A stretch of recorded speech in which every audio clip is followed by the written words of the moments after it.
வணக்கம். பேரறிஞர் அண்ணா அவர்களின் 117வது பிறந்த நாளை முன்னிட்டு கொடுமுடி தெற்கு ஒன்றியம் சார்பில் முன்னாள் அமைச்சர், ஈரோடு மாநகர மாவட்ட அவைத் தலைவர் PC ராமசாமி அவர்கள் தலைமையில் பேரூர் செயலாளர் மனோகரன், முன்னாள் அவைத் தலைவர் C சரவணன் அவர்கள் ஏற்பாட்டில்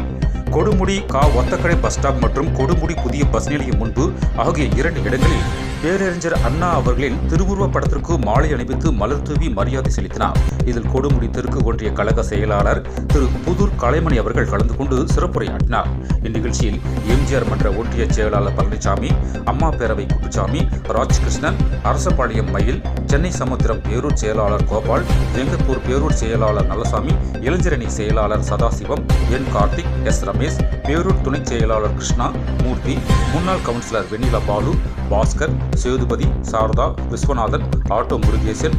சுடம், சக்தி, பஸ் ஸ்டாண்ட் சேகர், ருசி மௌலானா, அண்ணா தொழிற்சங்கம் Ramakrishnan, auto Kumar, LEC Subramaniam, Nandakumar, Manikandan, Anna Nagar Jayakumar, Saravanan, Udhayakumar, KCT Bharathi, T Vijay, Starwood media Thyagarajan மற்றும் குமார், அங்கு மற்றும் தகவல் தொழில்நுட்ப பிரிவு சேதுராமன், தேவசேனாதிபதி, நாகப்பாளையம் சந்திரன், வீரன், பழனியப்பன் மற்றும் கழக நிர்வாகிகள் பெருந்திரளாக கலந்து கொண்டு நிகழ்ச்சியை சிறப்பித்தனர். நிகழ்ச்சியிலே கலந்து நிகழ்ச்சியை சிறப்பித்துக் கொண்டிருக்கின்ற கமால் ராஜா அவர்களே, மயில்சாமி அவர்களே, விஜயன் அவர்களே, இங்கே விவசாயிகள் நிறைந்த பகுதி, விவசாயத்துறை வாழ்கின்ற விவசாயிகள் இருக்கின்ற ஏரியா, இந்த விவசாயிகள் இருக்கின்ற பகுதியிலே விவசாயிகள்